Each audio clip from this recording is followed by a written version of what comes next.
Pemerintah jamin stabilitas ekonomi dan harga BBM.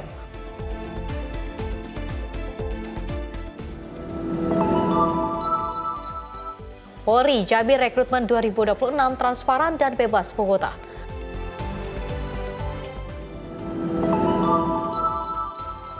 Polres Pandeglang tangkap ayah cabuli anak hingga hamil.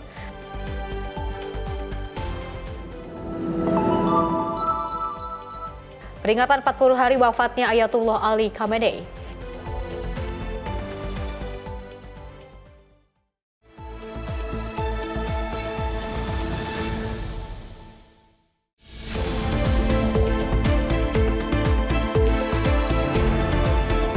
Halo pemirsa, selamat malam. Menyapa Indonesia Malam kembali hadir menemani Anda dengan beragam informasi menarik yang akan kami hadirkan untuk Anda. Bersama saya Fesi Rahmadi, inilah Menyapa Indonesia Malam selengkapnya.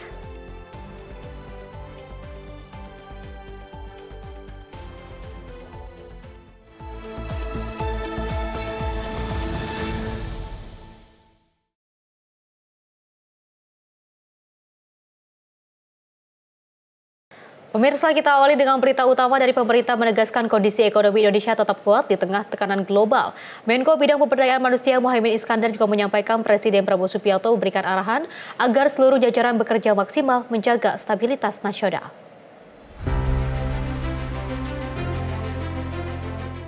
Menteri Koordinator Bidang Pemberdayaan Masyarakat Muhaimin Iskandar menyampaikan pemerintah optimis ekonomi Indonesia mampu bertahan di tengah berbagai tantangan global termasuk dampak perang.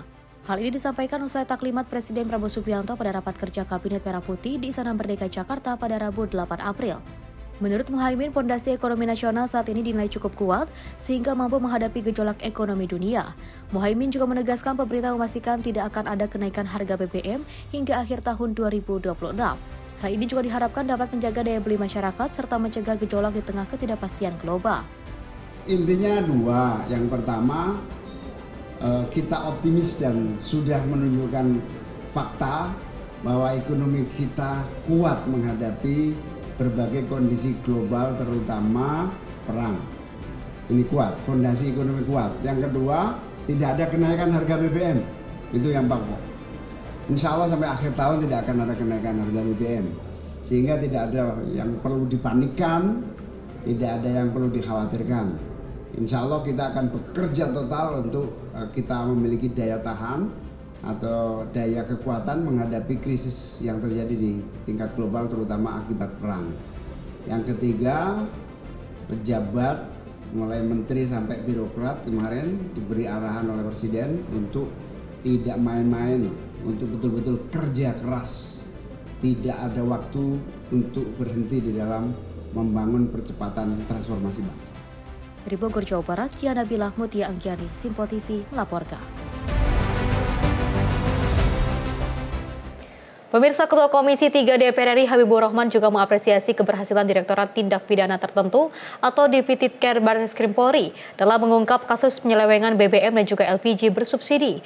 Habib menilai langkah tersebut merupakan bentuk nyata komitmen Polri dalam menjaga hak masyarakat sekaligus melindungi keuangan negara dari praktik ilegal yang merugikan.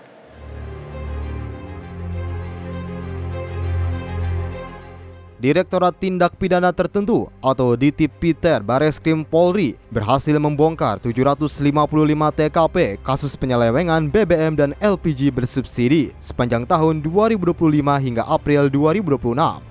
Total 672 tersangka penyelewengan BBM dan LPG bersubsidi sudah diamankan oleh Ditpidter Barreskrim Polri dari hasil pengejaran yang dilakukan di seluruh wilayah Indonesia. Mengapresiasi hal itu, Ketua Komisi 3 DPR Habibur Rahman menegaskan bahwa langkah Polri tersebut merupakan bentuk nyata dan komitmen Polri dalam melindungi negara dari praktik-praktik ilegal yang merugikan rakyat.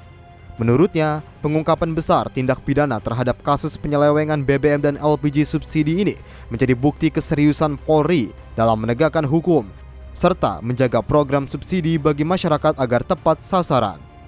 Kami mengapresiasi setinggi-tingginya Polri, khususnya Direktorat Tindak Pidana Tertentu, Barreskrim Polri atas keberhasilan membongkar 755 TKP kasus penyelewengan BBM dan LPG bersubsidi sepanjang 2025 hingga April 2026 di berbagai wilayah Indonesia dengan total 672 tersangka yang ditangkap. Kami menegaskan langkah Polri tersebut merupakan bentuk nyata dan merupakan komitmen Polri dalam menjaga hak masyarakat serta melindungi keuangan negara dari praktik-praktik ilegal yang merugikan rakyat. Kami menilai ini merupakan pengungkapan besar tindak pidana, apalagi tindak pidana terhadap praktiknya penyelewengan BBM dan LPG subsidi. Ini bukti keseriusan aparat polisi menegakkan hukum dan menjaga program subsidi kepada masyarakat menjadi tepat sasaran. Dari Jakarta, Sri Dewi Andayani, Dava Rizkiano, Simpo TV melaporkan.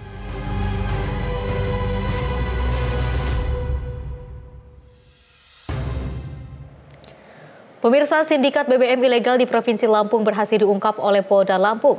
Ratusan ribu liter solar ilegal disita dan juga puluhan orang diamankan. Total kerugian negara 160 miliar, 7. Direktorat Reserse Kriminal Khusus Polda Lampung bersama Satuan Brimob menggerebek 3 gudang penimbunan dan pengolahan BBM ilegal di Desa Sukajaya, Lempasing, Kecamatan Teluk Pandan, Kabupaten Pesawaran. Dalam operasi yang digelar Rabu 8 April 2026, petugas berhasil mengamankan 32 orang yang terdiri dari pekerja, sopir, hingga kernet. Dari hasil penggeledahan, petugas menyita sebanyak 203.000 liter BBM jenis solar ilegal dari 3 lokasi berbeda. Kapolda Lampung Irjen Pol Helvi Assegaf menyampaikan modus yang digunakan, yakni mengolah minyak mentah menggunakan zat kimia untuk dijadikan BBM menyerupai solar, serta menampung solar dari pembelian ilegal di SPBU. Selain BBM, petugas juga menyita 9 unit kendaraan tangki modifikasi, ratusan tandon, 3 unit kapal, serta berbagai peralatan pendukung lainnya. Helvi menyebutkan dari pengungkapan tersebut berhasil menyelamatkan potensi kerugian negara yang diperkirakan mencapai 160 miliar rupiah dalam kurun waktu 3 tahun. Bapak Presiden telah menginstruksikan bahwa atau menyampaikan informasi kepada seluruh masyarakat BBM subsidi dipertahankan untuk rakyat kecil dan rakyat miskin.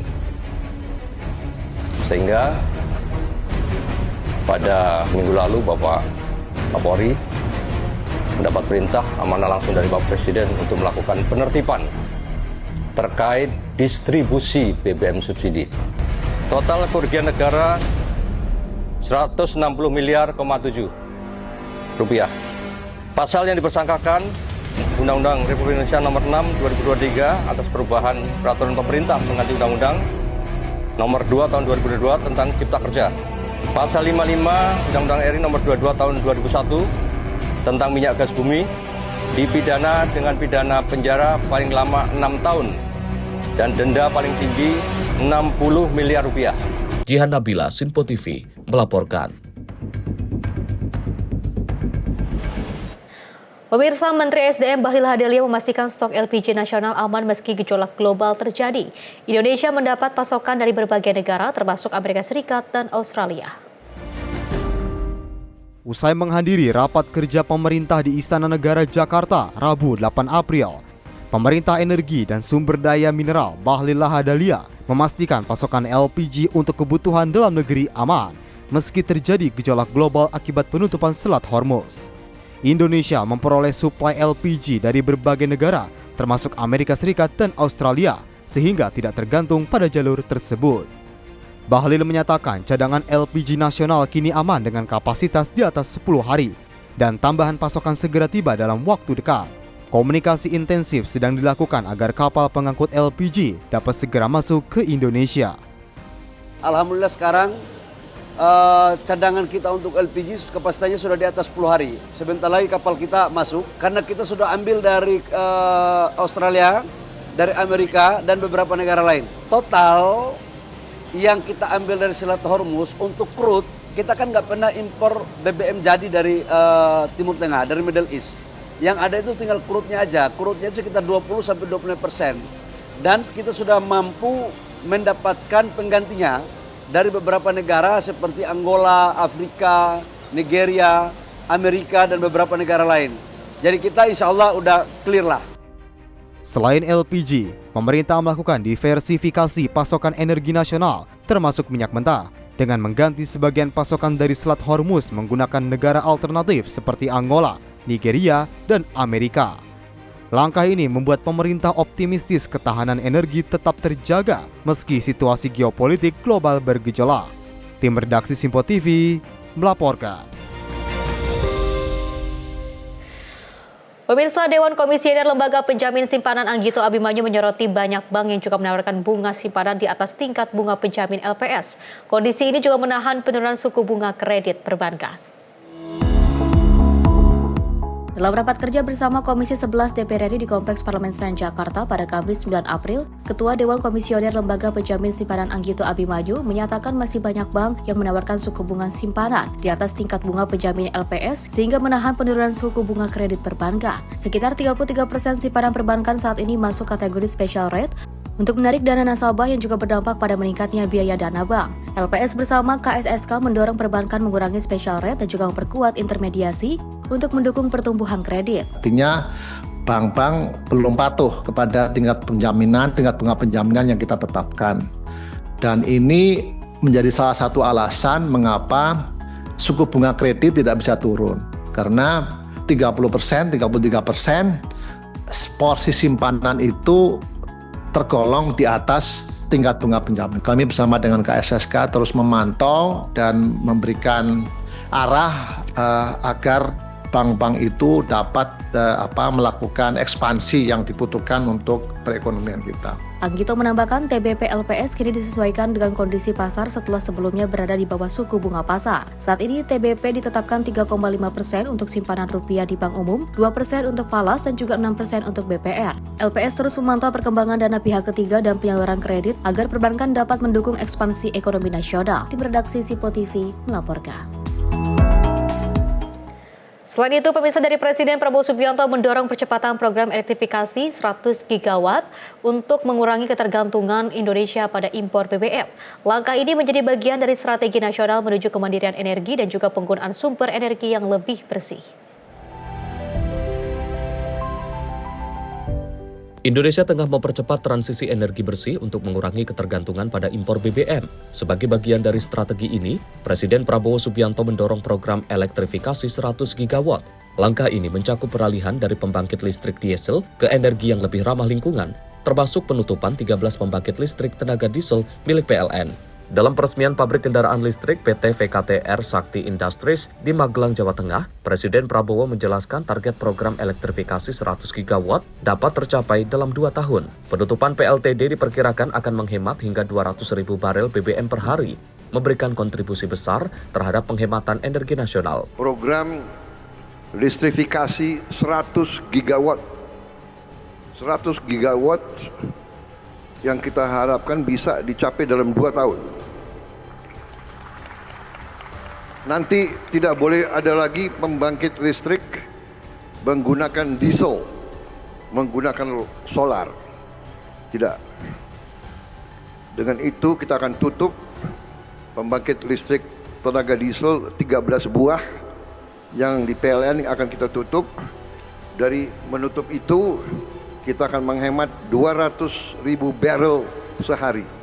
Dengan kita tutup PLTD kita menghemat langsung 20%.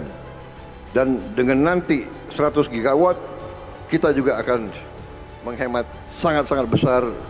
Mungkin kita 2-3 tahun lagi tidak perlu import BBM sama sekali. Tahun depan kita akan bikin kejutan untuk seluruh dunia. Indonesia sedang bangkit. This giant is waking up. Saat ini, Indonesia masih mengimpor sekitar 1 juta barel BBM setiap hari.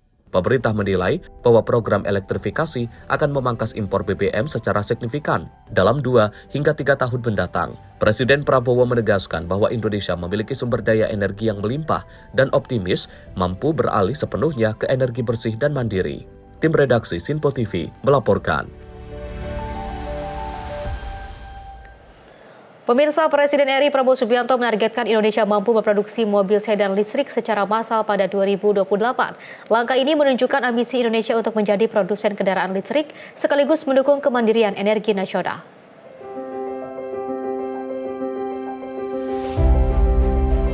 Indonesia menegaskan ambisinya dalam industri kendaraan listrik dengan target produksi mobil sedan listrik pada 2028. Presiden Prabowo Subianto menyampaikan hal ini saat meresmikan pabrik perakitan kendaraan komersial listrik milik PT VKTR Sakti Industries di Magelang, Jawa Tengah, Kamis 9 April 2026. Presiden Prabowo optimistis target produksi dapat tercapai karena kemampuan Indonesia saat ini sudah mampu memproduksi kendaraan komersial berbasis energi ramah lingkungan, termasuk bus dan truk listrik.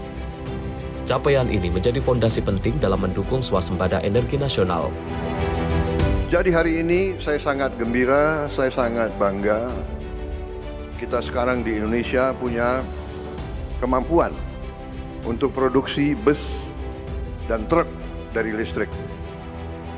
Ini sangat-sangat penting dan memang rencana kita, saya berharap di tahun 2028 kita akan produksi secara besar-besaran mobil sedan dari listrik. Jadi sekarang sudah ada bus dari listrik, truk dari listrik, dan kemampuannya juga cukup besar, membanggakan. Dengan kemajuan tersebut, Indonesia tidak lagi sekadar konsumen, tetapi telah memasuki fase sebagai produsen kendaraan listrik skala besar. Pemerintah menilai industri kendaraan listrik akan menjadi pendorong utama kemandirian energi dan pertumbuhan industri nasional ke depan. Tim redaksi Sinpo TV melaporkan. Pemirsa, Presiden Prabowo Subianto mendorong Indonesia memiliki national champion di sektor otomotif seperti Jepang dan Korea Selatan. Upaya ini bertujuan agar Indonesia tidak hanya menjadi pasar tetapi juga produsen kendaraan yang kompetitif secara global. Indonesia sedang bangkit. This giant is waking up. We will not be anymore the sleeping giant. We are rising. Dalam peresmian pabrik perakitan kendaraan komersial berbasis listrik, PT Vektor Sakti Industries di Magelang, Jawa Tengah, Kamis 9 April, Presiden Prabowo Subianto mendorong pengembangan industri otomotif nasional agar Indonesia mampu mencetak national champion seperti Jepang dan Korea Selatan. Langkah ini ditujukan agar Indonesia tidak hanya menjadi pasar, tetapi juga produsen kendaraan yang bersaing di tingkat global. Dalam kesempatan yang sama, Presiden Prabowo menekankan pentingnya strategi industrialisasi nasional. Teknologi harus diolah menjadi industri nyata yang memberi dampak ekonomi luas bagi bangsa dan menjadi kekuatan industri jangka panjang. Kalau Jepang punya Isuzu, punya Hino, kalau Korea punya Hyundai, Daewoo, saya berharap berapa tahun lagi kita akan melihat Vektor sebagai champion, salah satu champion dari Indonesia. Industrialisasi adalah bagian akhir daripada suatu kebangkitan teknologi suatu bangsa. Teknologi harus diolah menjadi industri sehingga bermanfaat bagi suatu bangsa. Saya terus akan memantau progres saudara. Kalau ada kesulitan, saudara punya banyak jalur, sampaikan, kita akan selesaikan, karena ini saya anggap suatu industri yang sangat penting. Indonesia sedang bangkit. This giant is waking up. We will not be anymore the sleeping giant. We are rising. Dalam upaya mendukung hal tersebut, pemerintah siap memberikan dukungan penuh kepada pelaku industri otomotif, termasuk membantu mengatasi tantangan yang dihadapi. Presiden Prabowo optimis Indonesia tengah memasuki fase kebangkitan besar dan siap menjadi negara produsen otomotif tangguh di pasar global. Tim redaksi Sinpo TV melaporkan. Pemirsa, Wapres dukung kolaborasi global majukan sepak bola nasional. Informasinya usai jeda berikut ini.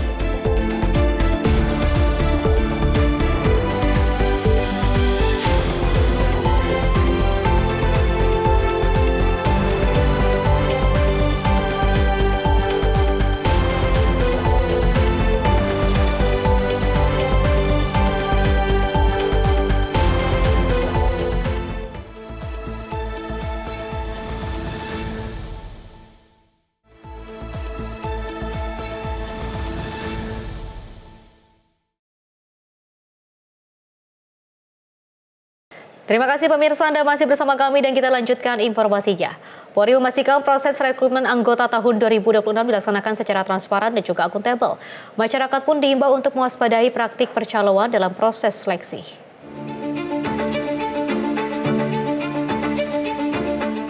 Wakil Inspektur Pengawasan Umum Polri, Irjen Pol Merdisyah menyampaikan, proses rekrutmen terpadu anggota Polri tahun anggaran 2026 dilaksanakan secara terbuka dan transparan. Hal ini meliputi seluruh tahapan seleksi, mulai dari pendaftaran, pemeriksaan administrasi, tes kesehatan, hingga tahapan ujian lainnya. Dalam pelaksanaannya, Verdi menjelaskan Polri menerapkan sistem one day service, yakni hasil tes dapat langsung diketahui dan diumumkan pada hari yang sama. Langkah ini dilakukan untuk menutup celah terjadinya kecurangan, serta menjamin proses seleksi yang objektif dan akuntabel. Adapun dirinya menegaskan seluruh proses rekrutmen dilakukan tanpa dipungut biaya dan tidak melibatkan pihak ketiga. Kedatangan kami di sini ingin meyakinkan, memastikan bahwa pelaksanaan rekrutmen Polri, anggota Polri ini benar-benar dilaksanakan dengan sebaik-baiknya dan juga menjamin transparansi pelaksanaan ini pada masyarakat. Jadi dalam beberapa kegiatan dari awal pendaftaran, pemeriksaan administrasi, pemeriksaan kesehatan, kemudian tes-tes selanjutnya itu dilakukan secara terbuka dengan transparansi. Peserta melaksanakan kegiatan dengan sistem one day service. Hasil langsung diketahui dan diumumkan. Jadi ini menutup celah adanya permainan-permainan atau ketidakterbukaan yang selama ini mungkin dicurigai atau juga dianggap kita ini tidak terbuka.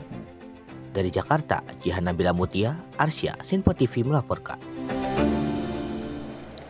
Pemirsa, Komisi Kepolisian Nasional mengajak masyarakat untuk ikut mengawasi proses rekrutmen anggota Polri. Masyarakat diminta untuk segera melaporkan jika menemukan adanya kecurangan. Komisioner Kompolnas Khairul Anam menyampaikan, partisipasi masyarakat sangat penting dalam mengawasi proses rekrutmen anggota Polri. Hal ini untuk memastikan seluruh tahapan seleksi berjalan secara jujur, adil, dan transparan. Anam mengimbau keluarga peserta maupun masyarakat umum agar tidak ragu melaporkan jika mengetahui atau mengalami langsung praktik kecurangan. Anam menyampaikan bahwa laporan dapat disampaikan melalui Propam, Irwasda, maupun saluran pengaduan lain yang telah disediakan. Selain itu, masyarakat dapat memanfaatkan layanan pengaduan digital melalui akun atau QR Code untuk melaporkan dugaan pelanggaran.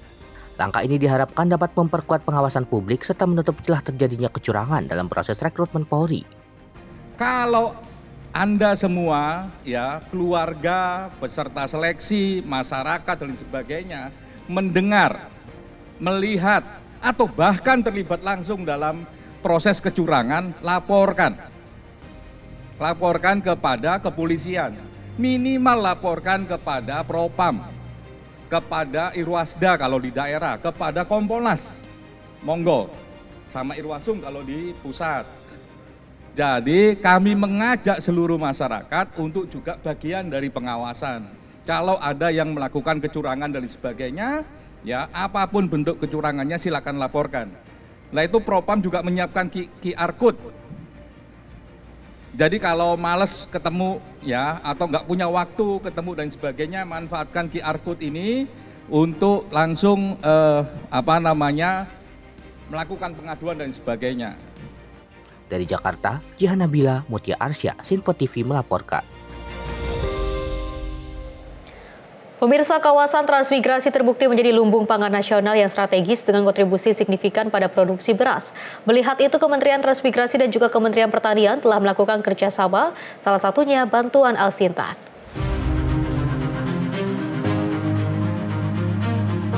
Wakil Menteri Transmigrasi Hifayoga Mauladi menegaskan bahwa kawasan transmigrasi terbukti menjadi lumbung pangan nasional dan sentra produksi beras. Mengetahui hal itu, Kementerian Transmigrasi telah bekerjasama dengan Kementerian Pertanian untuk melakukan ekstensifikasi dan juga intensifikasi pertanian, termasuk juga bantuan Al-Sintan. Bahkan berkaitan dengan alokasi anggaran, sarana dan juga prasarana hingga kebutuhan infrastruktur yang ada di kawasan transmigrasi telah dibahas dan sudah berjalan. Dari beberapa data menunjukkan bahwa kawasan transmigrasi itu adalah lumbung pangan. dan menjadi sentra produksi beras. Kami bekerja sama dengan Kementerian Pertanian untuk melakukan ekstensifikasi dan intensifikasi pertanian, termasuk juga bantuan Alsintan. Kita data kebutuhan dari masyarakat transmigrasi yang bertani, kemudian kita melakukan kerjasama dengan Kementerian Pertanian tentang alokasi anggaran, kemudian sarana prasarana, dan kebutuhan infrastruktur yang ada di kawasan transmigrasi dan sekarang sudah berjalan. Dari Gorontalo Utara, Seli Siregar, Ahmad Amin, Simpo TV melaporkan. Pemirsa, setelah sempat terputus akibat banjir, jembatan di Sungai Penakir Pemalang kini kembali berfungsi. Pembangunan jembatan Armco yang telah selesai dan kini dapat digunakan oleh masyarakat. Jembatan Armco di Sungai Penakir, Desa Penakir, Kecamatan Pulosari, Kabupaten Pemalang, Jawa Tengah, telah rampung dibangun. Jembatan ini sebelumnya mengalami kerusakan akibat banjir, sehingga sempat memutus akses penghubung antar wilayah. Kini dengan selesainya pembangunan, akses transportasi warga kembali lancar, termasuk untuk kegiatan ekonomi dan akses anak-anak menuju sekolah. Proses pembangunan dilaksanakan secara gotong royong oleh prajurit TNI dari Kodim Pemalang bersama masyarakat setempat. Rampungnya jembatan ini diharapkan menjadi pendorong pemulihan ekonomi serta memperkuat konektivitas antar wilayah di Pemalang. Jihan Nabila, Simpo TV, melaporkan. Pemirsa, Menteri Kehutanan Raja Juli Antoni melakukan kunjungan ke Desa Tembuan, Kecamatan Langongan, Selatan Kabupaten Minahasa pada Kamis 9 April 2026. Menhub melihat langsung bagaimana upaya memulihkan hutan dilakukan bersama dengan masyarakat. Perhatian pemerintah pusat di bawah kepemimpinan Presiden Prabowo Subianto dan Wakil Presiden Gibran Raka Buming Raka di Kabupaten Minahasa, khususnya Langowan, terus mendapat perhatian. Menteri Kehutanan RI, Raja Juli Antoni, Kamis 9 April 2026, melakukan kunjungan ke Desa Tambuan, Kecamatan Langowan Selatan, Kabupaten Minahasa. Dalam kegiatan ini, Menteri Raja Juli melihat langsung bagaimana upaya pemulihan hutan dilakukan bersama masyarakat. Menurut Menhub, hal ini dimulai dari lahan yang dulu terdegradasi, kini perlahan dipulihkan kembali sehingga menjadi hijau, produktif, dan memberi manfaat bagi lingkungan sekitar. Menhub mengatakan ke depan inisiatif ini dapat dikembangkan menjadi carbon credit sehingga bermanfaat untuk meningkatkan ekonomi masyarakat sekitar melalui kolaborasi berbagai pihak agar hutan tetap lestari dan memberi manfaat bagi masyarakat. Asisten 2 Sedakap Minahasa Aroldi Tangkere yang didampingi Camat Langowan Selatan, Siska Maseo, mengatakan bahwa kunjungan tersebut dalam rangka untuk meninjau secara langsung Tembuan Restoration Project. Dalam kesempatan yang sama, Camat Langowan Selatan, Siska Maseo, mengatakan bahwa wilayah Langowan Selatan memang memiliki area hutan cukup luas yang membutuhkan perlindungan ekosistem. Dirinya menambahkan, tujuan ke depan yaitu untuk menciptakan keseimbangan ekosistem alam sebagai rumah bagi aneka flora dan fauna. Tim redaksi Simpo TV melaporkan. Pemirsa, Presiden Prabowo Subianto menargetkan Indonesia bebas sampah dalam 3 tahun dengan memanfaatkan teknologi pengolahan buatan dalam negeri. Pernyataan ini disampaikan dalam taklimat kepada jajaran Kabinet Merah Putih dan pimpinan lembaga di Istana Negara Jakarta. Pemerintah terus mendorong solusi inovatif untuk mengatasi persoalan sampah nasional. Presiden Prabowo Subianto menargetkan seluruh sampah di Indonesia bisa terselesaikan dalam 2 hingga 3 tahun dengan memanfaatkan teknologi pengolahan buatan dalam negeri. Program ini mengandalkan strategi dan juga teknologi lokal yang dikembangkan oleh anak bangsa sehingga lebih efisien dan juga terjangkau dibandingkan dengan solusi impor. Pemerintah optimistis masa depan Indonesia bebas dari persoalan sampah di kota dan juga kabupaten dari Sabang hingga Merauke. Kampus-kampus sekarang harus bekerja dan mereka sudah bekerja. Kita punya teknologi sekarang. Teknologi untuk membersihkan sampah buatan kita sendiri, tidak terlalu mahal. Tidak usah kita beli teknologi yang terlalu mahal dari luar. Dalam waktu 2-3 tahun, sampah seluruh Indonesia akan kita selesaikan. Tidak akan ada kota, tidak akan ada jalan, tidak akan ada bagian Indonesia yang bau oleh sampah. Kita akan selesaikan masalah sampah dari Sabang sampai Merauke. Krisis dunia ini bagi saya adalah peluang. Ini mempercepat kita. Ini bikin kita fokus. Oh, berarti strategi kita sudah benar, tapi kita harus mempercepat. Kita harus mempercepat bahwa energi kita harus terbarukan. Energi kita harus dari Indonesia sendiri. Selain fokus pada sampah, pemerintah juga memanfaatkan momentum geopolitik global untuk mempercepat pengembangan energi terbarukan. Langkah ini diharapkan memperkuat kemandirian energi nasional dan juga mengurangi ketergantungan pada pasokan luar negeri. Tim redaksi Simpo TV melaporkan. Pemirsa, Kementerian Ketenagakerjaan membangun kolaborasi pelatihan vokasi lintas kementerian untuk mendukung program magang 2026. Kementerian Teknis akan berkontribusi melalui program sektoral yang juga relevan serta dukungan pembiayaan. Menaker Yasiri mengatakan kolaborasi program magang ini akan menggandeng beberapa kementerian dan instansi, diantaranya Kementerian Kehutanan, Kementerian Koperasi, dan Badan Gizi Nasional. Hal ini disampaikan langsung oleh Menteri Ketenagakerjaan Yasirli usai melaksanakan rapat kerja dengan Komisi 9 DPR RI. Langkah ini menjadi kunci dalam memperkuat efektivitas program pelatihan vokasi nasional, dan melalui skema ini akan memungkinkan integrasi dari sumber daya yang dimiliki masing-masing pihak. Kementerian Ketenagakerjaan juga menyediakan infrastruktur pelatihan seperti balai pelatihan kerja, tenaga instruktur, hingga sistem sertifikasi. Sementara itu, Kementerian Teknis akan berkontribusi melalui program sektoral yang relevan serta dukungan pembiayaan. Tadi saya sampaikan di depan Komisi 9, ya, kita dengan membangun kolaborasi lintas kementerian. Jadi kita sudah ada beberapa pilot project pelatihan bersama Kementerian Kehutanan, pilot project bersama Kementerian Koperasi, pilot project kerjasama pelatihan dengan BGN. Jadi skema-skema seperti ini, kita memiliki balai, kita memiliki instruktur, kita memiliki skema sertifikasi. Dengan sistem kolaboratif ini diharapkan mampu meningkatkan kualitas dan juga relevansi pelatihan vokasi dengan kebutuhan industri dan juga sektor strategis lainnya.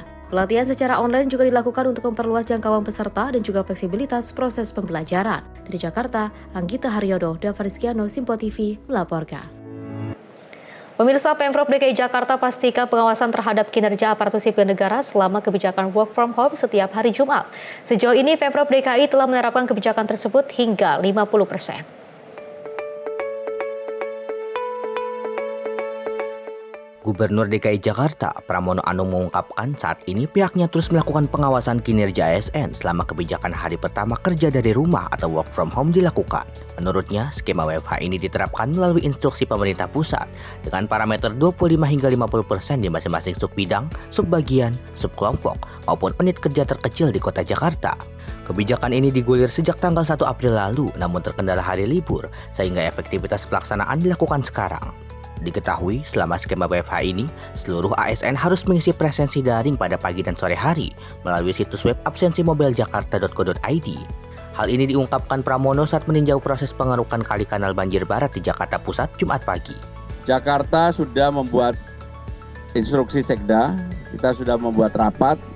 Saya yakin Jakarta yang pertama kali mengatur itu, bahkan pergubnya sendiri saya sudah tanda tangani. Range-nya antara 25-50%, berlaku mulai dengan tanggal 1 April kemarin. Tapi karena 1 April kemarin adalah hari libur, kita efektif laksanakan pada hari ini.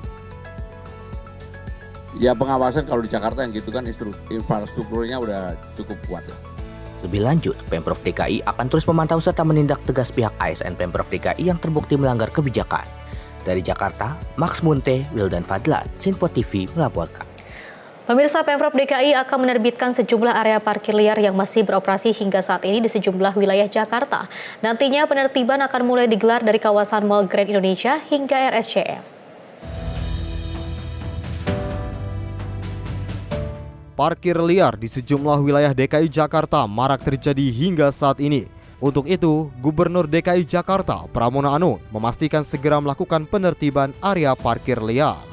Hal ini imbas dari ruas jalan di stasiun MRT Lebak Bulus Jakarta Selatan yang viral dikarenakan kendaraan roda 2 terparkir diduga memenuhi hampir separuh badan jalan. Nantinya, Pemprov DKI akan melakukan penertiban mulai dari kawasan pusat perbelanjaan Mall Grand Indonesia dan Rumah Sakit Cipto Mangunkusumo di Jakarta Pusat. Pramono mengaku telah meminta pihaknya untuk menyelesaikan polemik parkir liar yang masih terjadi hingga saat ini. Jadi sekarang ini seperti yang terjadi di Jakarta Pusat, misalnya di belakang Grand Indonesia yang hampir 20 tahun lebih tidak pernah dirapikan. Sekarang kami rapikan, termasuk yang di Rumah Sakit Cipto RSCM. itu juga kita rapikan. Dan tempat-tempat lain memang parkir liar akan kami rapikan, termasuk yang di Rasuna Said kemarin. Nah, di selatan saya akan secara khusus minta kepada Pak Wali Kota Jakarta Selatan untuk memimpin itu yang tadi kami sampaikan. Dari Jakarta, Max Munte, Wildan Fadlan, Simpo TV melaporkan. Informasi lainnya, pemirsa, Gibran Raka-Buming Raka menerima kunjungan founder dan juga CEO Sekolah Sepak Bola Amerika International Soccer Academy of America di Istana Wakil Presiden pada Kamis 9 April 2026. Wapres juga menyambut baik inisiatif tersebut dan menegaskan bahwa pemerintah akan segera berkoordinasi melalui kementerian terkait. Wakil Presiden Gibran Raka-Buming Raka menerima kunjungan founder dan CEO Sekolah Sepak Bola Amerika International Soccer Academy of America, Ethan Hunt, di Istana Wakil Presiden pada Kamis 9 April 2026. Pertemuan ini membahas peluang pengiriman pelajar dan atlet muda Indonesia untuk menimba ilmu serta mengembangkan bakat profesional di Amerika Serikat. Langkah ini merupakan implementasi nyata dari asa cita yang diusung oleh Presiden Prabowo Subianto, khususnya mengenai penguatan pembangunan manusia serta peningkatan prestasi olahraga. Hello, my name is Ethan Hunt. I am the founder and CEO of the International Soccer Academy of America. We are here in Jakarta, Indonesia, having conversations with the government as well as the Football Association in terms of a partnership to be able to have Indonesian students coming to America. And so with that, potentially visas, potentially camps, but with the main priority of being able to come to the United States and study. Getting Indonesian students to America with visas, so starting with the I-20 and then coming to the US, maybe to start with 5 Indonesian students and increase by 5 every year for maybe 4 to 5 years so that we can get a couple dozen Indonesian students with us each year. Dalam keterangannya, Ethan Hunt juga mengungkapkan bahwa ISA tengah menjalani koordinasi intensif dengan pemerintah Indonesia dan juga Asosiasi Sepak Bola untuk memfasilitasi pelajar Indonesia agar dapat mengenyam pendidikan di Amerika Serikat melalui dukungan visa pelajar I-20.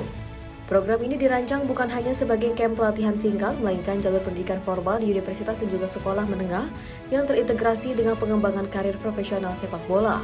Wapres menyambut baik inisiatif tersebut dan juga menegaskan bahwa pemerintah akan segera berkoordinasi melalui kementerian terkait termasuk Kementerian Pemuda dan Olahraga serta kementerian teknis lainnya untuk memastikan kelancaran proses administrasi dan juga integrasi program.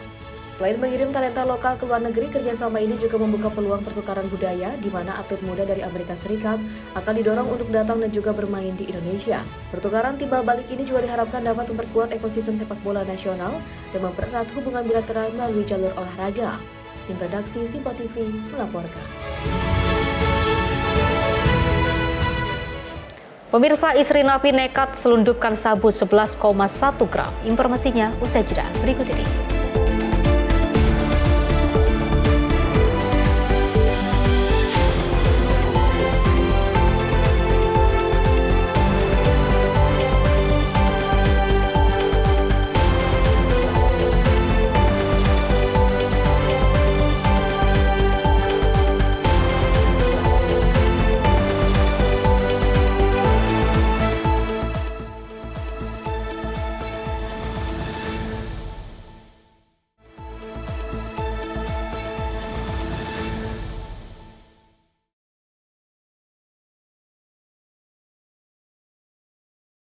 Terima kasih pemirsa, Anda masih bersama kami dan kita lanjutkan informasinya. Polisi menangkap seorang pria di Pandeglang yang diduga mencabuli anak kandung hingga hamil 8 bulan. Atas perbuatan kejinya pelaku terancam 15 tahun penjara. Polres Pandeglang mengamankan pria berinisial EEL, 32 tahun, warga Kecamatan Labuan, Kabupaten Pandeglang, Banten. EEL diduga melakukan pencabulan terhadap anak kandungnya sendiri hingga korban hamil 8 bulan. Korban berinisial NK, 13 tahun, masih duduk di bangku kelas 3 sekolah dasar. Kasus tersebut terungkap berkat kecurigaan guru korban terhadap perubahan kondisi fisik anak. Guru menilai perut korban membesar seperti perempuan hamil. Guru kemudian memanggil dan menanyakan kondisi korban secara langsung. Korban akhirnya mengakui dirinya hamil akibat perbuatan ayah kandungnya sendiri. Laporan tersebut diteruskan ke unit PPA Polres Pandeglang untuk ditindaklanjuti. Sampaikan di sini bahwa benar Polres Pandeglang, Satreskrim Polres Pandeglang, unit PPA telah mengamankan 1 orang pelaku tindak pidana perkosaan dan atau pencabulan terhadap anak di bawah umur, yang mana korban ini adalah anak kandung pelaku sendiri. Pelaku berinisial EL, berusia 32 tahun, beralamat di Kecamatan Labuan. Sedangkan korban berinisial NK, berusia 13 tahun, beralamat juga di Kecamatan Labuan. Widianto mengungkapkan pelaku melakukan aksi tersebut sejak Februari 2025. Perbuatan dilakukan di kontrakan tempat pelaku tinggal bersama korban.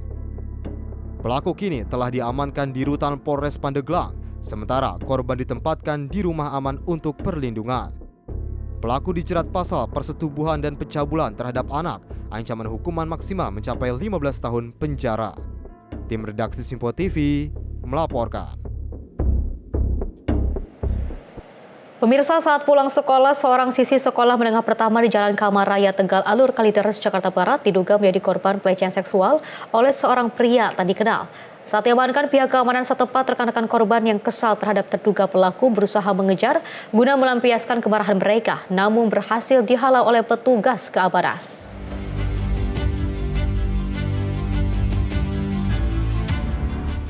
Seorang siswi SMP di Jalan Kamal Raya, Tegal Alur, Kalideres, Jakarta Barat, diduga menjadi korban pelecehan seksual. Saat hendak menunggu jemputan di seberang sekolah, selang tak berapa lama datanglah seorang pria kemudian memegang payudara siswi tersebut.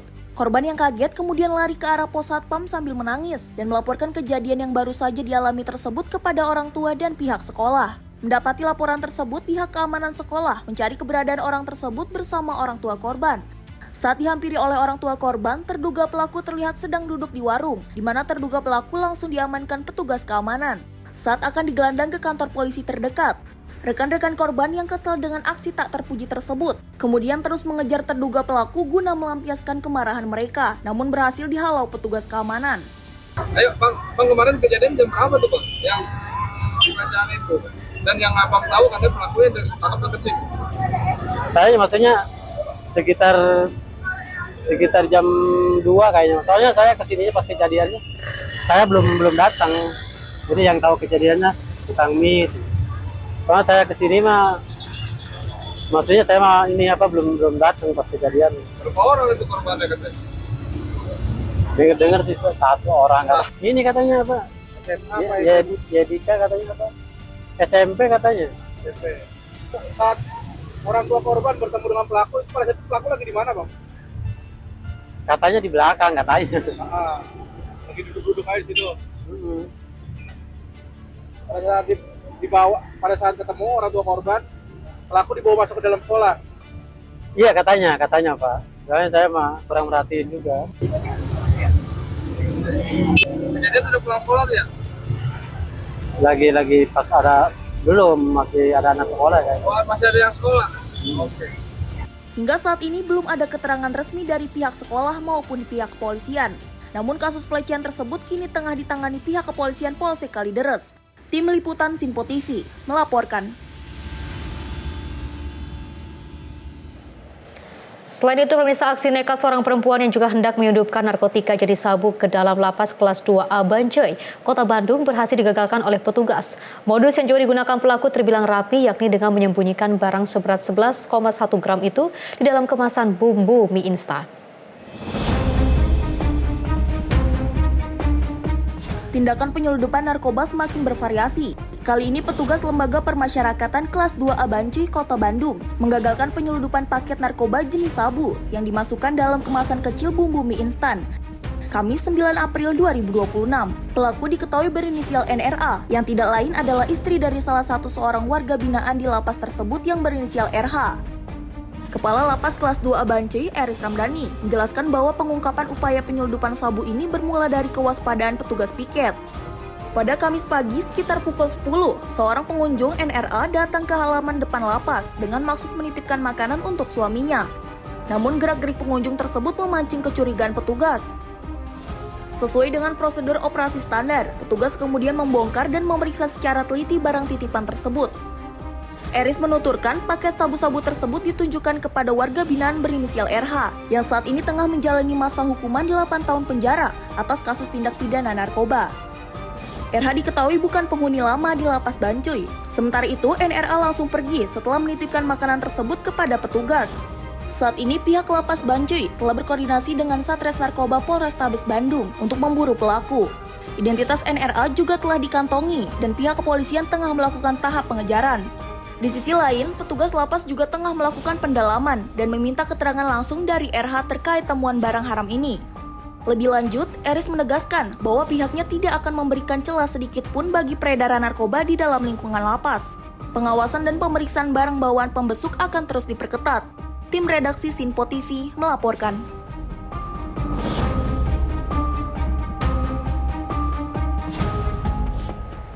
Pemirsa, seorang pengemudi ojek online menjadi korban begal saat pulang membeli makanan di Jalan Industri Medan, Sumatera Utara pada Rabu 8 April 2026. Aksi begal terekam oleh kamera CCTV. Aksi pembegalan yang dialami korban inisial S alias Ayen ini terekam kamera CCTV milik warga sekitar. Dalam rekaman kamera pengawas, terlihat korban yang mengendarai sepeda motor sendiri dihadang oleh kelompok begal bersenjata tajam.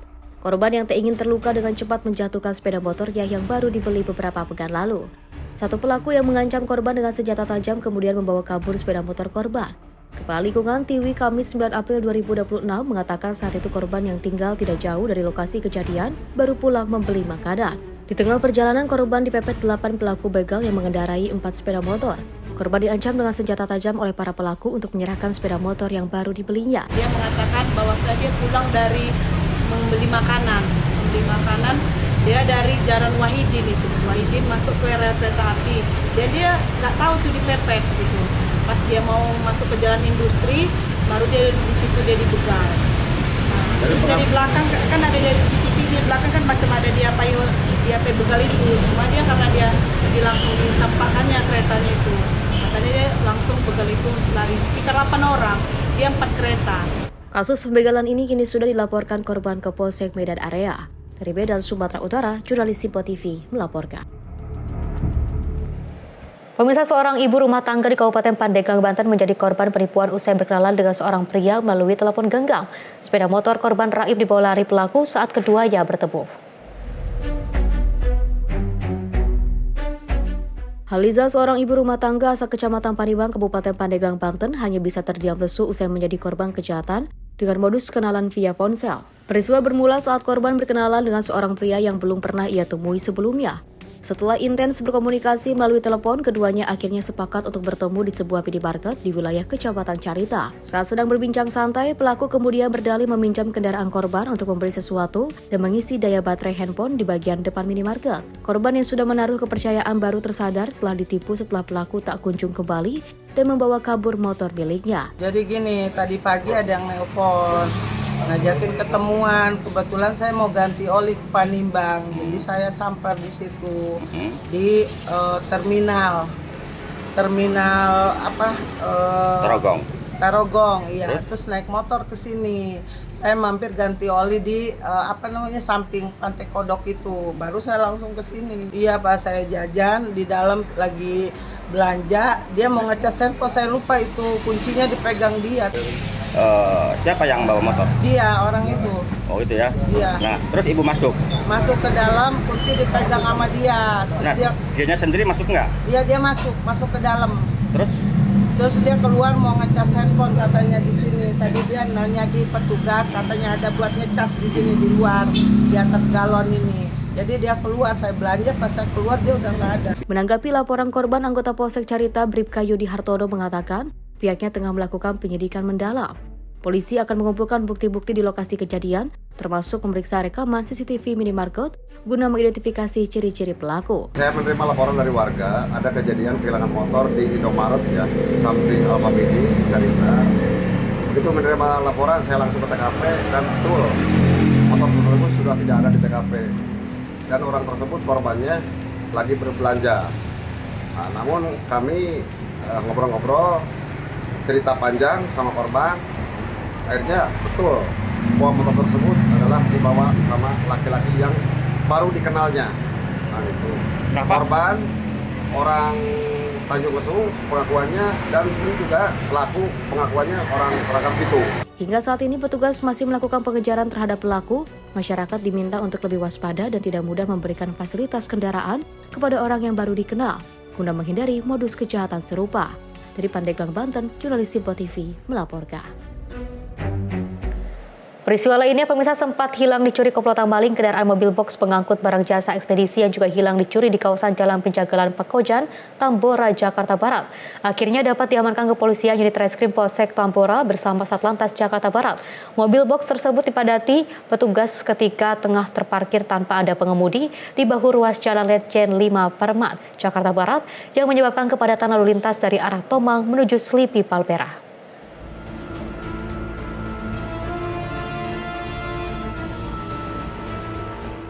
Saat tengah melakukan pengaturan kepadatan lalu lintas di ruas Jalan Letjen S. Parman, Jakarta Barat. Tepatnya di depan Rumah Sakit Darmais, Kepolisian Satlantas Jakarta Barat melihat keberadaan sebuah mobil box yang sedang terparkir di bahu jalan. Setelah dihampiri dan diperiksa, ternyata mobil box yang terparkir ini tanpa adanya pengemudi dan tidak diketahui pemiliknya. Mencurigai kondisi mobil box tersebut di lokasi, petugas yang sebelumnya telah menerima informasi terkait adanya aksi pencurian kendaraan mobil box di wilayah Tambora yang terekam kamera CCTV dan sudah viral di media sosial tersebut. Kemudian langsung menghubungi jajaran pihak kepolisian Polsek Tambora.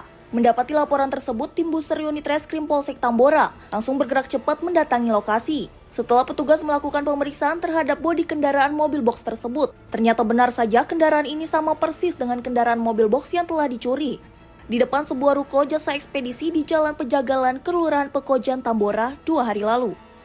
Anggota kami, AKP Sudarmo, itu menemukan satu unit mobil box yang terparkir di pinggir jalan, tepatnya di pintu masuk Rumah Sakit Darmais. Jadi Pak Darmo ini menanyakan kepada warga masyarakat di sekitaran kendaraan tersebut untuk menanyakan siapa pemilik kendaraan ataupun driver kendaraan tersebut.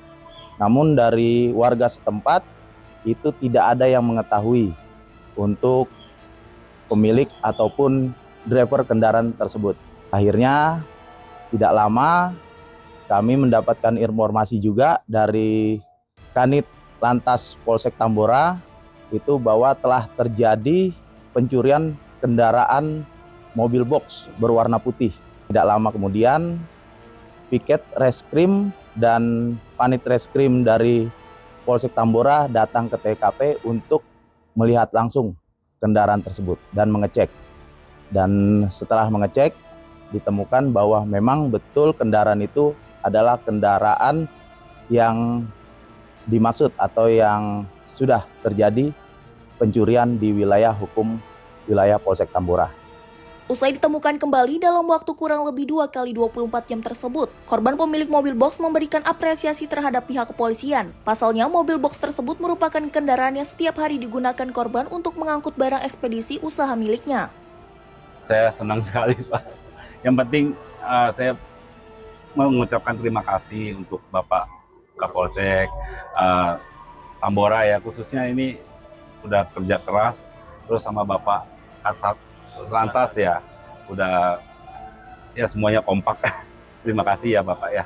Ya, Bapak. Itu mobilnya memang dalam keadaan terkunci? Semuanya setiap hari dikunci, Pak. Setiap hari saya kunci. Memang rutinitas kita begitu.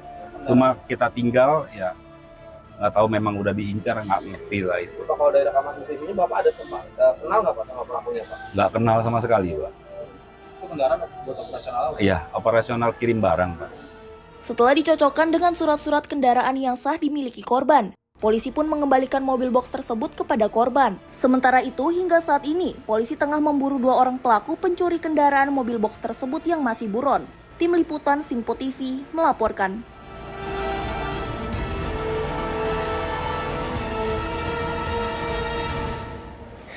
Pemirsa, tim Opsnal gabungan dari Polsek Pinang dan Polres Metro Tangerang Kota membekuk pelaku pencurian spesialis bobor rumah kosong bersembunyi di Bilangan Ciracas, Jakarta Timur pada Kamis 9 April 2026. Pelaku ditangkap saat sedang tertidur pulas.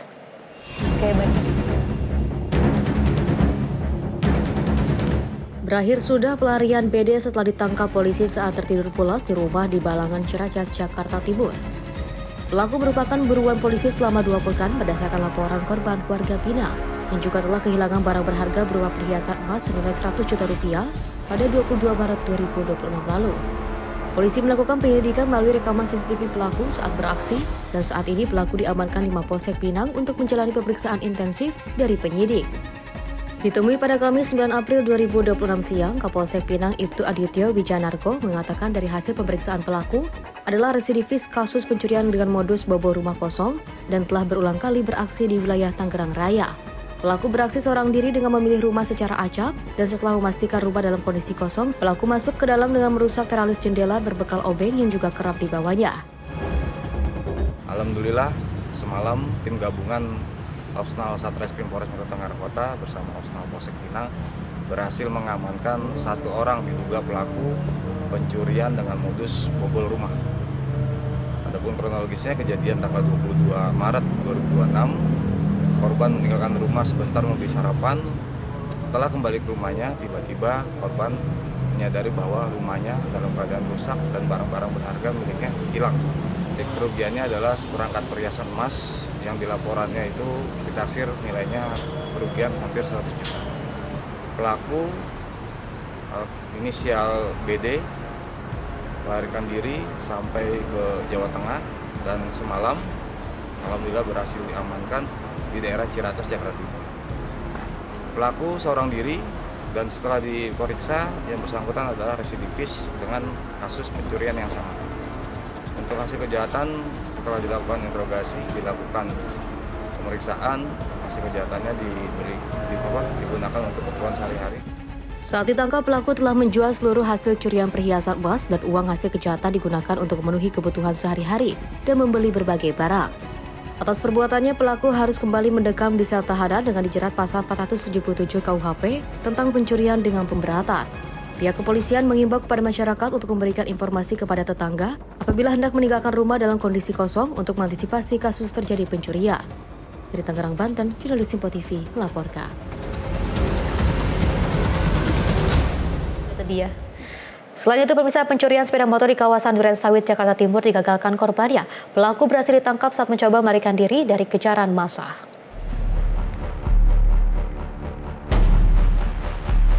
Pencurian sepeda motor Jalan Raden Intan 2, Duren Sawit, Jakarta Timur pada Rabu 8 April 2026 berhasil digagalkan. Sepeda motor milik pedagang warung makan sempat dibawa pelaku saat korban tengah sibuk menyiapkan pesanan makanan. Melihat lampu kendaraannya menyala, korban lalu keluar dari warung dan melihat pelaku sedang menaiki kendaraannya. Sempat mencegah pelaku kabur dengan memegangi sepeda motornya, pelaku justru lari dan juga meninggalkan kendaraan korban. Korban lalu meneriaki pelaku hingga menarik perhatian pengguna jalan lainnya yang langsung berusaha menangkap pelaku. Pelaku berhasil ditangkap dan juga sempat menjadi bulan-bulanan massa. Parkir di sini, terus saya ada di dalam, akhirnya ada suara nek. Itu saya kaget, nengok dari jendela, tahu-taunya lampu belakang nyala motor. Nah, akhirnya saya keluar, tahu-taunya motor udah nyala semua, tinggal ngegas dia, baru sama saya itu diterakin maling-maling. Dia lompat dari motor. Motor mau jatuh tapi sempat dipegang sama saya. Nah, terus dia lari ke sono, saya ngejar. Motor dipegang istri di sini. Saya itu ngejar sambil teriak maling, dia nyebrang ke sono. Di jembatan tuh baru ada ngalangin.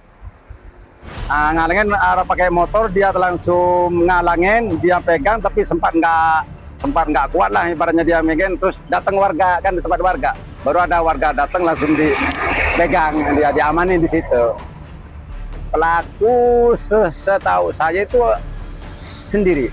Kebetulan kalau kunci itu yang namanya lupa ya, apakah kunci itu lupa saya nyabut, apa kunci itu ada di dalam di sini, dia masuk ngambil kunci gitu. Cuman pilih pengakunya dia itu ya kunci gantung. Nggak pengakunya dia maling ini, pelaku itu. Pelakunya ada di... Pelaku yang diduga beraksi seorang diri kemudian diserahkan warga ke kantor kepolisian sektor Duren Sawit, Jakarta Timur. Kasus pencurian ini ditangani tim Reskrim Polsek Duren Sawit, Jakarta Timur. Di Jakarta, jurnalis Simpo TV melaporkan. Pemirsa, 2 kelompok remaja bermasker terlibat tawuran dengan berbekal beragam senjata tajam berukuran besar di depan rumah susun Karanganyar, Sawah Besar, Jakarta Pusat pada Kamis dini hari. Upaya seorang petugas keamanan rumah susun yang juga mencoba melerai aksi tawuran justru nyaris menjadi sasaran pembacokan.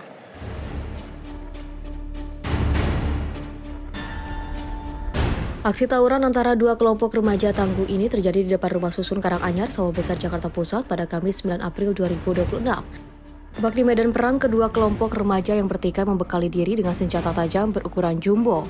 Pertarungan dari jarak dekat antara kedua kubu bahkan sempat terjadi hingga salah satu kelompok yang kalah jumlahnya akhirnya memilih mundur. Upaya petugas keamanan rusun yang mencoba melerai aksi tawuran justru nyaris menjadi sasaran pembacokan. Beruntung berhasil dicegah seorang emak-emak penghuni rusun. Menurut warga, aksi tawuran terjadi sekitar pukul 3 dini hari usai terdengar suara petasan. Sebagian para pelaku terlihat mengenakan masker demi menghindari sorotan kamera CCTV yang juga terpasang di sekitar lokasi. Warga mengaku resah dengan aksi tawuran yang kerap terjadi 3 hingga 4 kali dalam sepekan. Karena tak hanya membahayakan keselamatan warga, aksi saling serang menggunakan batu, kembang api, dan juga senjata tajam juga kerap membuat atap rumah warga serta kendaraan yang terparkir di luar rumah rusak. Kejadiannya sekitar jam 2 lewat deh ya, jam setengah 3, kira-kira ada petasan. Saya bilang itu pasti ada tawuran. Saya suruh tutup pintu gerbang. Semua anak-anak saya suruh masuk. Tiba-tiba lebih parah lagi anak-anak pada akhirnya saya keluar, saya di mana kejadiannya. Ternyata saya videoin lah. Mau masuk ke rumah susun, saya teriak. Jangan macem-macem, nanti saya lapor ke Polsek. Itu pada kabur. Mereka semua pada pakai masker. Masker tajam. Oh, bukan senjata tajam, itu yang kayak celurit itu, melingkar itu. Gede-gede. Ada 3 apa 4 itu. Memang sering atau? Oh sering, kalau bisa tolong dikontrol di wilayah sini.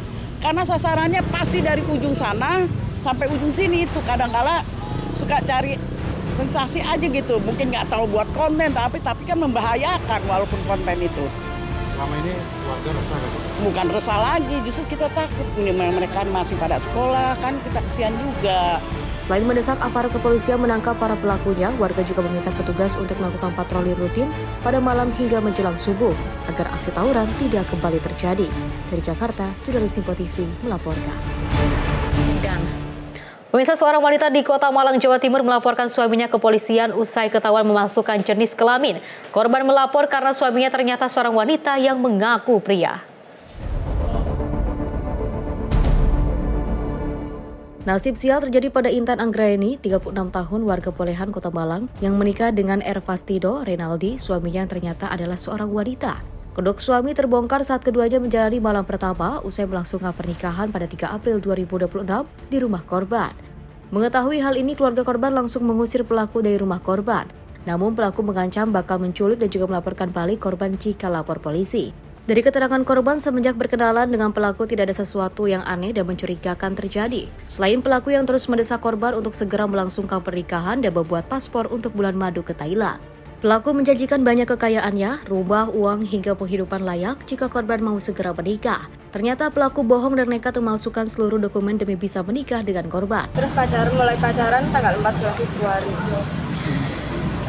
Akhirnya berjalan sampai akhirnya nikah kemarin itu. Emang ngakunya cowok awalnya, Mbak ya? Iya, ngakunya cowok. Namanya kalau bilang ke aku Ray. Aslinya? Kalau orang kampungnya manggilnya Yuti. Nggak ada curiga sama sekali waktu kenal pertama? Nggak ada kecurigaan sama sekali, masalahnya dia laganya juga cowok, terus ngomongnya juga cowok. Suaranya ya.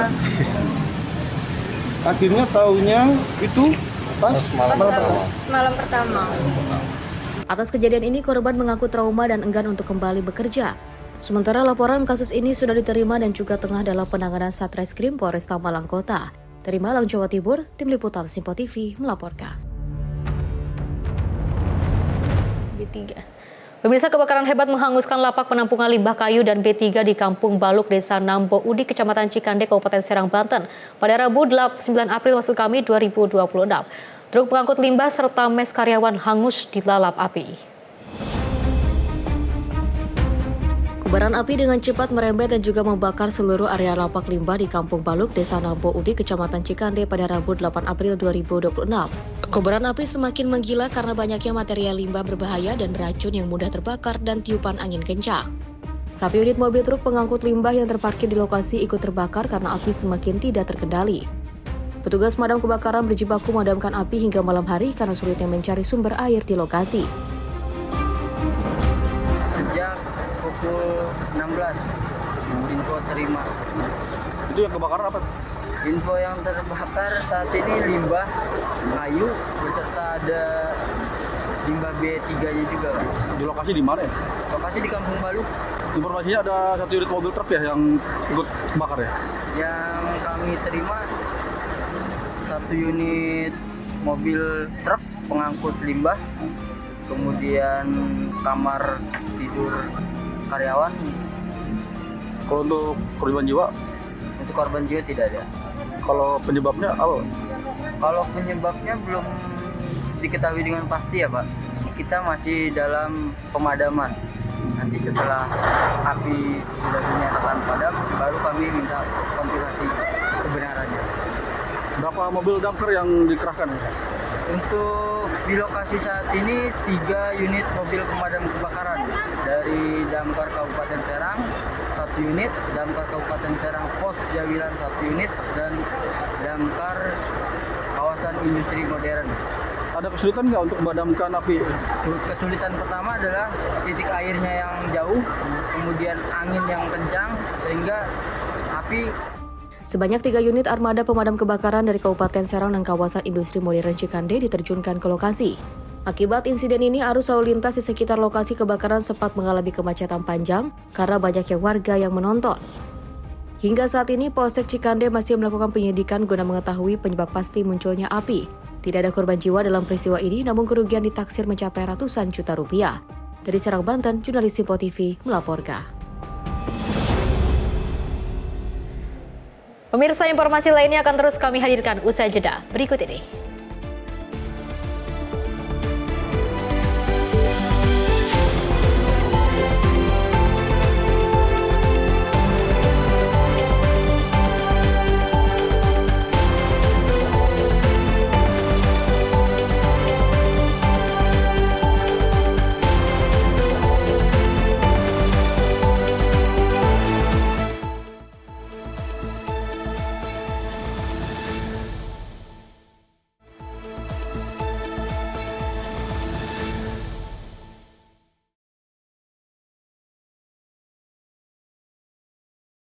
Pemirsa, Anda masih menyaksikan Menyapa Indonesia Malam dan kita lanjutkan informasinya.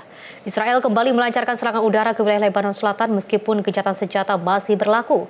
Serangan ini dilaporkan menghantam sejumlah wilayah termasuk Srifa dan juga Sarki. Serangan udara Israel dilaporkan kembali menghantam Lebanon Selatan meskipun sebelumnya telah disepakati gencatan senjata. Media lokal menyebutkan 2 wilayah yaitu Srifa dan Sharki menjadi sasaran serangan terbaru. Menurut laporan Al Jazeera, Kementerian Kesehatan Lebanon mengatakan korban tewas karena serangan Israel setidaknya mencapai lebih dari 1.000 orang. Situasi ini memicu kekhawatiran akan memanasnya kembali konflik di kawasan tersebut di tengah upaya internasional untuk meredakan ketegangan. Sebelumnya, Perdana Menteri Pakistan menyatakan bahwa kesepakatan antara Iran dan Amerika Serikat juga mencakup gencatan senjata di Lebanon pada akun X miliknya. Iran kembali menutup Selat Hormuz pada Rabu 8 April 2026, mengancam gencatan senjata yang baru saja disepakati dengan Amerika Serikat. Sebagaimana dilansir dari Associated Press, penutupan ini terjadi sebagai respon atas serangan Israel di Lebanon. Situasi ini membuat jalur strategis pengiriman minyak dunia kembali macet dan memicu ketegangan baru di kawasan. Otoritas Iran belum memberikan pernyataan resmi terkait penutupan kembali Selat Hormuz. Tim redaksi Simpo TV melaporkan. Pemirsa, serangan udara Israel kembali menghantam Beirut meski gencatan senjata dengan Iran telah diumumkan. Pihak Israel menyatakan kesepakatan tersebut tidak berlaku untuk wilayah Lebanon.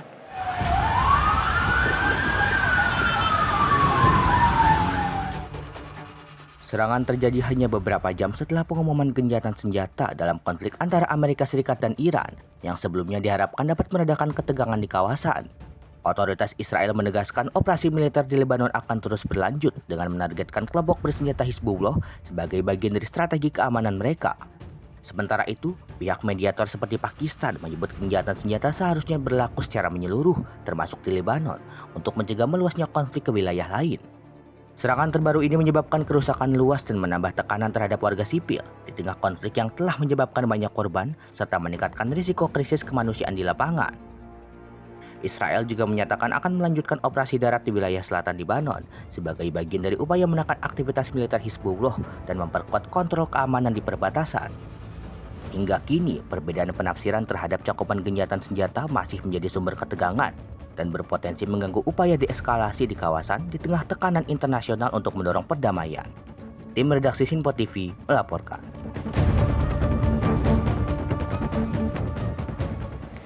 Pemirsa, Amerika Serikat dan juga Iran resmi menyepakati gencatan senjata selama 2 pekan setelah ketegangan eskalatif antara kedua negara.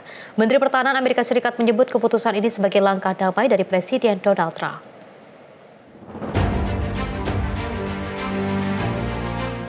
Menteri Pertahanan Amerika Serikat, Pete Hegseth, mengungkapkan kondisi di balik tercapainya kesepakatan gencatan senjata antara Washington dan Teheran. Hegseth menjelaskan bahwa sebelum kesepakatan tercapai, militer Amerika Serikat telah menyiapkan target serangan yang terkunci dan siap diluncurkan. Target tersebut mencakup infrastruktur penting seperti jembatan dan pembangkit listrik yang dianggap sebagai pendukung rezim militer dan kegiatan teror Iran. Menurut Hegseth, pihak Iran akhirnya memahami bahwa masa depan ekonomi dan kemampuan produksi energi mereka berada sepenuhnya dalam kendali Presiden Trump. Meski memiliki kekuatan untuk melumpuhkan seluruh ekonomi Iran dalam hitungan menit, Trump disebut lebih memilih jalur perdamaian. Keputusan ini diambil setelah Iran memenuhi batas waktu untuk bernegosiasi yang ditetapkan oleh pemerintah Amerika Serikat. That's why they came to the table. President Trump had the power to cripple Iran's entire economy in minutes. But he chose mercy. So he did make that choice. That was his choice. He was a president of peace, and he's been willing to make those really tough calls that the American people elected him to do. Hegseth menegaskan bahwa langkah ini membuktikan komitmen Donald Trump sebagai pemimpin yang berupaya menjaga perdamaian global, meski tetap memiliki kekuatan militer yang siap digunakan kapan saja. Tim redaksi Sinpo TV melaporkan.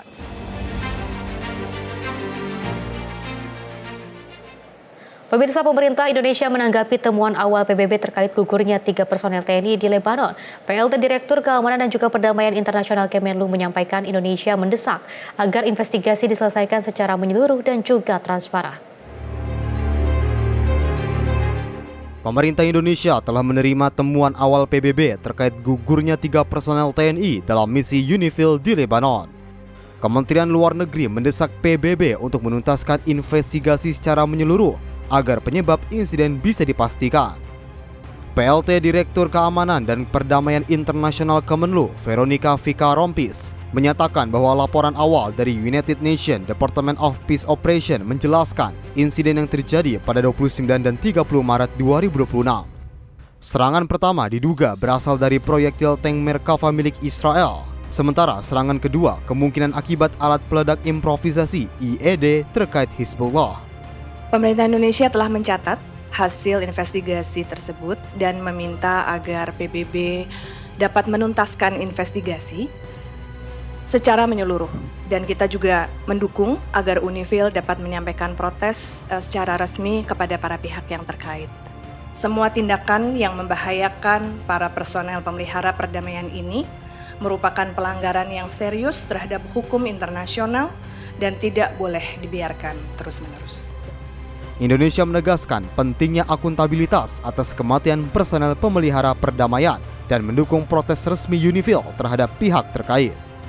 Pemerintah juga menyatakan akan mengutuk keras Israel jika temuan awal ini terkonfirmasi karena serangan dianggap melemahkan mandat UNIFIL dan melanggar hukum internasional. Tim redaksi Sinpo TV melaporkan. Pemirsa, puluhan warga dan rekan sesama jurnalis berkumpul di Rumah Sakit Al-Aqsa Gaza Tengah untuk memberikan penghormatan terakhir kepada koresponden Al-Jazeera Muhammad Wisah dan juga Wisah dinyatakan gugur akibat serangan drone militer Israel pada Rabu waktu setempat. Suasana haru menyelimuti pelataran Rumah Sakit Al-Aqsa di Deir Al-Balah saat jenazah Muhammad Wisah tiba untuk disolatkan. Rekan kerja dan keluarga tidak kuasa menahan tangis saat melepas kepergian jurnalis yang dikenal aktif melaporkan kondisi terkini di wilayah konflik tersebut. Wisah menjadi salah satu dari deretan panjang pekerja media yang gugur dalam tugas di jalur Gaza. ia meninggal dunia setelah sebuah drone militer Israel melepaskan tembakan yang menyasar posisinya pada hari Rabu. Kepergiannya kembali menyoroti tingginya risiko keselamatan bagi para jurnalis yang bertugas di garis depan peperangan. Meski telah menggunakan identitas pers, ancaman serangan udara tetap menjadi momok menakutkan bagi warga di Palestina. Hingga saat ini, komunitas internasional terus mendesak perlindungan terhadap warga sipil dan awak media yang berada di area konflik agar kejadian serupa tidak terus berulang. Tim redaksi Sinpo TV melaporkan. Pemirsa, ribuan warga Iran memadati jalanan di ibu kota Teheran untuk memperingati 40 hari wafatnya Ayatullah Ali Khamenei. Dengan mengenakan pakaian serba hitam, massa melakukan long march sebagai bentuk penghormatan terakhir sekaligus menegaskan dukungan terhadap penerus kepemimpinan negara para mullah tersebut. Gelombang massa berpakaian hitam membanjiri kawasan lapangan Jomhouri Islami hingga menuju kantor pusat pemimpin tertinggi di jantung kota Teheran. Peringatan 40 hari atau Arba'in wafatnya Ayatollah Ali Khamenei menjadi momentum bagi rakyat Iran untuk menunjukkan kesetiaan mereka pada garis perjuangan pemimpin terdahulu. Tidak hanya di ibu kota, televisi negara Iran juga melaporkan acara serupa digelar secara serentak di berbagai kota besar lainnya di seluruh negeri.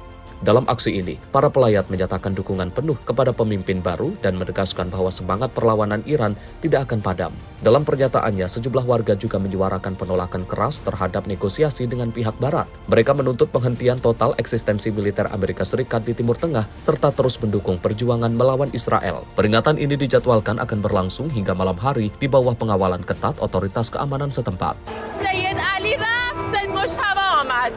انشالله که راهش پایدار باشه اما جان به کف در مسیرش ادامه میدیم. ملت اسلام الان همه کنار هم ایستادیم. ایران، لبنان، عراق، یمن هیچ کدوم هیچ فرقی با هم نمیکنه. اگر قرار باشه که ملت اسلام پیروز بشه همه ما پیروزیم. قرار نیست توی لبنان جنگ بمونه و توی ایران آتش بس اعلام بشه. Tim redaksi Sinpo TV melaporkan. Pemirsa, seorang mantan petugas kepolisian New York kini harus menjalani masa hukuman penjara setelah terbukti bersalah atas tindakan ceroboh yang juga mengakibatkan kematian seseorang. Putusan hakim ini dianggap sebagai bentuk keadilan bagi keluarga korban yang telah menanti proses hukum tersebut. Petugas tersebut dijatuhi hukuman penjara antara 3 hingga 9 tahun setelah terbukti melemparkan kotak pendingin minuman atau cooler ke arah tersangka yang tengah melarikan diri dengan menggunakan skuter. Aksi tersebut memicu kecelakaan fatal yang merenggut nyawa tersangka di lokasi kejadian. Bagi keluarga korban, vonis ini merupakan peristiwa langka dalam sejarah New York, di mana keadilan berpihak kepada warga kulit hitam dalam kasus kekerasan yang melibatkan petugas kepolisian. Pihak keluarga menyatakan rasa syukur atas keputusan hakim tersebut. Namun pihak pembela menyatakan keberatan dan berencana untuk melakukan banding ke tingkat pengadilan lebih tinggi. Pengacara berargumen bahwa reaksi petugas dalam waktu singkat hanya 2,5 detik tidak seharusnya diklasifikasikan sebagai tindakan kelalaian yang layak mendapatkan hukuman penjara. And have the strength to say, yes, it's a tragedy, but the way he reacted in 2.5 seconds did not rise to the level of recklessness where this man should be convicted. Tim redaksi Sinpo TV melaporkan. Pemirsa, arsitek asal New York Rex Herman resmi mengaku bersalah atas pembunuhan berantai 7 wanita di pantai Gilgo.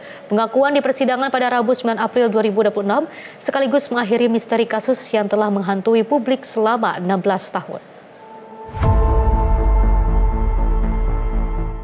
Rex Herman yang kini berusia 62 tahun resmi menyampaikan pengakuan bersalah atas 3 dakwaan pembunuhan tingkat pertama dan 4 dakwaan pembunuhan disengaja. Selain 7 korban tersebut, Herman juga mengakui keterlibatannya dalam pembunuhan ke-8. Kasus ini bermula pada tahun 2010 saat aparat kepolisian menemukan sejumlah kerangka manusia di sepanjang pantai selatan Long Island. Dari hasil penyelidikan, pelaku diketahui menjerat mencekik para korban yang sebagian besar merupakan pekerja seks selama kurun waktu 17 tahun. Jasad para korban ditemukan di lokasi-lokasi terpencil termasuk di sekitar jalur tol pantai yang juga tidak jauh dari tempat tinggal pelaku. Pihak penyidik berhasil mengungkap identitas pelaku berkat analisa DNA yang juga ditemukan pada sepotong sisa kulit pizza. Setelah penangkapannya, polisi menggeledah rumah terdakwa selama 12 hari dan menemukan timbunan senjata serta daftar periksa rencana kejahatan di dalam komputer pribadinya. Atas perbuatan kejinya, Herman juga akan dijatuhi hukuman penjara seumur hidup tanpa kemungkinan pembebasan bersyarat. Tim redaksi Sinpo TV melaporkan. Pemirsa, kru misi Artemis II bagikan pengalaman menakjubkan saat mengorbit di balik bulan. Para astronot juga menyaksikan bumi perlahan menghilang di balik cakrawala bulan. Retail fashion asal Swedia, H&M mengumumkan rencana penutupan 160 gerai pada tahun 2026. Kebijakan ini merupakan bagian dari strategi besar perusahaan untuk mengutamakan penjualan secara daring dan memaksimalkan toko di lokasi paling menguntungkan. Sebelumnya, H&M telah menutup 163 gerai di seluruh dunia sebagai bagian dari transformasi bisnis ke arah digital. Pada kuartal pertama tahun ini, perusahaan melaporkan penurunan laba di tengah penyesuaian bisnis dan pengurangan jumlah toko fisik. Manajemen menyebutkan optimalisasi toko dilakukan untuk meningkatkan keuntungan sekaligus menekan biaya operasional seperti tenaga kerja dan kelebihan stok barang. Saat ini penjualan online menyumbang sekitar 30% dari total pendapatan perusahaan. Langkah ini juga dinilai sebagai bagian dari tren global industri retail yang semakin beralih ke platform digital seiring perubahan perilaku konsumen. Tim redaksi Sinpo TV melaporkan. Selain itu, pemirsa, perusahaan retail fashion H&M berencana menutup 160 gerai pada 2026. Langkah ini dilakukan seiring dengan pergeseran besar ke bisnis e-commerce dan juga optimalisasi toko. Dari dalam kabin pesawat luar angkasa Orion, kru misi Artemis II mengadakan konferensi pers untuk menceritakan perjalanan bersejarah mereka menuju bulan. Astronot Badan Antariksa Kanada Jeremy Hansen menyatakan dirinya melihat hal-hal yang tidak pernah ia bayangkan sebelumnya. Hansen juga menggambarkan momen saat bumi tampak mengalami gerhana dan juga perlahan tertutup oleh permukaan bulan sebagai pemandangan yang sangat menakjubkan. Meskipun sudah berlatih menggunakan simulasi, ia mengaku tetap terkesima saat melihat secara langsung atmosfer bumi dan juga kontur medan bulan yang terproyeksi saat peristiwa itu terjadi. Bagi para kru, melihat bumi dari kejauhan memberikan perspektif baru tentang tujuan manusia di alam semesta. Mereka merefleksikan bahwa keberadaan manusia seharusnya untuk saling membantu dan menciptakan solusi bersama, bukan saling menghancurkan. Saat ini para astronot masih terus memproses pengalaman mental yang luar biasa tersebut sambil terus melakukan pencatatan dan juga jurnal harian sebelum kembali ke bumi. It just blew us all away. I mean, you heard the reaction real time. When we watched that Earth eclipse behind the moon, wow, I'm actually getting chills right now just thinking about my palms are sweating. But it is amazing to watch your home planet disappear behind the moon. You could see the atmosphere. You could actually see the terrain in the moon projected across the Earth as the Earth was eclipsing behind the moon. It was just. Tim redaksi Sinpo TV melaporkan. Informasi tadi menutup perjumpaan kita hari ini. Saya Azhar Putra mewakili seluruh rekan kerja yang bertugas mengucapkan terima kasih, selamat malam, dan sampai jumpa.